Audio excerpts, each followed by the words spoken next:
Big ബോസിലെ ചില രംഗങ്ങളെക്കുറിച്ച് പറയാനാണ് ആഗ്രഹിക്കുന്നത്. വളരെ മോശമായ രീതിയിൽ പെരുമാറിയിട്ടുള്ള ഒരു വേദാലക്ഷ്മി എന്ന് പറയുന്ന ഒരു സ്ത്രീ, അവർ ഈ കാലഘട്ടത്തിൽ ജീവിക്കാൻ അനുയോജ്യയാണോ എന്നാണ് ഞാൻ ആലോചിക്കുന്നത്. ആദിലയെയും നൂറയെയും അധിക്ഷേപിക്കുന്ന തരത്തിൽ ബിഗ് ബോസിൽ പരാമർശം നടത്തിയത് ലക്ഷ്മി എന്ന് പറയുന്ന ഈ വ്യക്തിയാണ്. ആദിലയെയും നൂറയെയും മനസ്സിലാക്കാനാണ് ശ്രമിക്കേണ്ടത്. ലക്ഷ്മി എന്ന് പറയുന്ന ഈ പുതിയ കാലഘട്ടത്തിൽ ജനിച്ച് ജീവിക്കുന്ന ഒരു വ്യക്തി ആദിലയെയും നൂറയെയും തൻ്റെ വീടുകളിൽ പോലും കയറ്റാൻ കൊള്ളില്ല എന്ന് പറയുമ്പോൾ സ്വയം ചിന്തിക്കേണ്ടിയിരിക്കുന്നു. ഈ ലക്ഷ്മിയെ വീട്ടിൽ കയറ്റാൻ സാധിക്കുമോ? അവരെ പറ്റുമോ വീട്ടിൽ കയറ്റാൻ? ഞാൻ ചോദിക്കട്ടെ, LGBTIQവിനെ എന്തുകൊണ്ടാണ് ഇന്നും പലരും മനസ്സിലാക്കാതെ പോകുന്നത് എന്നാണ്. പലരുടെയും കമൻറ്റ് കാണുന്നുണ്ട്. 9 എന്ന് പറയുന്നുണ്ട്, 1 എന്ന് പറയുന്നുണ്ട്. എന്താണ് ഇതിൻ്റെയൊക്കെ അടിസ്ഥാനം? എന്ത് മനസ്സിലാക്കിയിട്ടാണ് ഇവർ ചിന്തിക്കുന്നത്?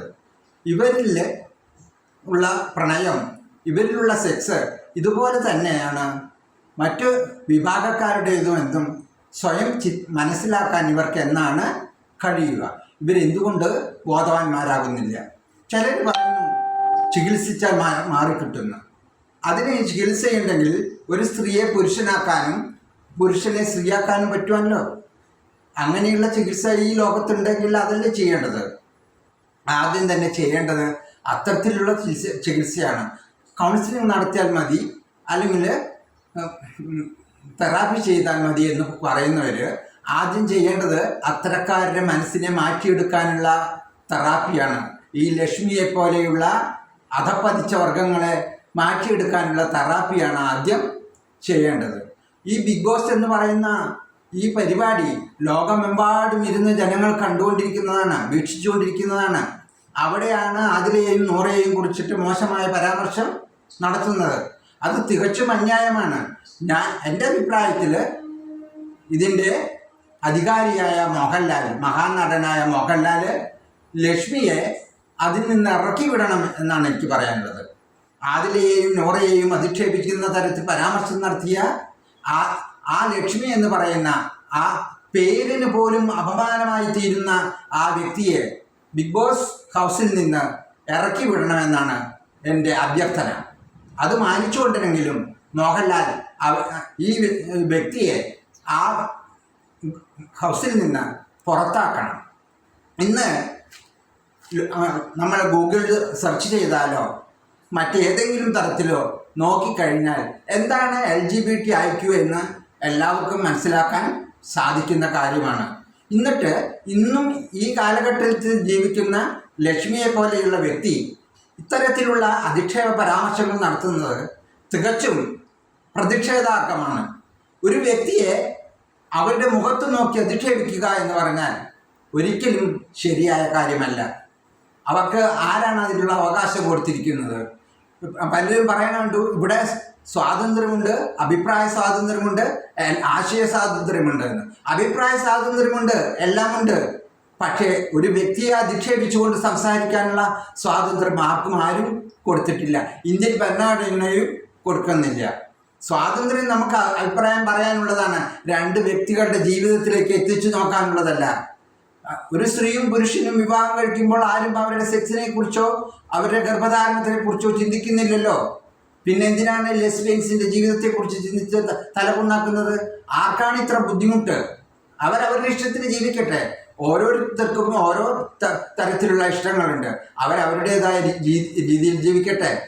വെറുതെ നിർബന്ധപൂർവ്വം വിവാഹം കഴിച്ച് വീട്ടുകാരുടെയോ രക്ഷിതാക്കളുടെയോ ആഗ്രഹപ്രകാരം വിവാഹം കഴിച്ച് രണ്ട് വ്യക്തികളുടെ ജീവിതം താറുമാറാക്കുന്നതിൽ നല്ലത് അവർക്കിഷ്ടപ്പോലെയുള്ള ജീവിതം തിരഞ്ഞെടുക്കുന്നതാണ്. അവർക്ക് എപ്പോൾ ഇഷ്ടമില്ല എന്ന് തോന്നുന്നു അവർക്കത് പിരിയാനും പുതിയ ഒരു ഇണയെ തേടി അല്ലെങ്കിൽ പുതിയ ഒരു ഇണയെ പ്രാപിക്കാനും അവർക്ക് സാധിക്കട്ടെ. എങ്കിൽ അവരുടെ ജീവിതം സഫലമാവുകയുള്ളൂ. ഇഷ്ടമില്ലാതെ വിവാഹങ്ങൾ നിർബന്ധിച്ച് കഴിപ്പിച്ചാൽ രണ്ട് ജീവിതങ്ങളാണ് നശിച്ചു പോകുന്നത്. അത് പറയാനും അവിടെ ആൾക്കാർ അപ്പോൾ മുന്നിട്ടിറങ്ങും. ഈ വ്യക്തിത്വങ്ങളെ മാനിക്കാനുള്ള കഴിവ് ഈ ലക്ഷ്മി എന്ന് പറയുന്ന ഈ വ്യക്തിക്ക് ഉണ്ടാകേണ്ടിയിരിക്കുന്നു. അതില്ല എന്നുള്ളതാണ് അവരുടെ കുഴപ്പം. അവരുടെ മനസ്സിൻ്റെ വൈകൃതമാണ് അവരുടെ വായിൽ കൂടെ പുറത്തു വരുന്നത്.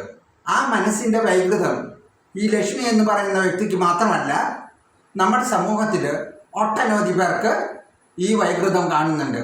ആദ്യം ചികിത്സിക്കേണ്ടത് ലക്ഷ്മിയെ പോലെയുള്ള മാനസിക വൈകൃതം ബാധിച്ച വർഷങ്ങൾക്ക് പുരാതന വർഷത്തിൽ ജീവിക്കേണ്ട ഇത്തരം മോശപ്പെട്ട മനോഭാവമുള്ള ലക്ഷ്മിയെ പോലെയുള്ളവരെയാണ് എന്ന് ഞാൻ പറയാൻ ആഗ്രഹിക്കുകയാണ്.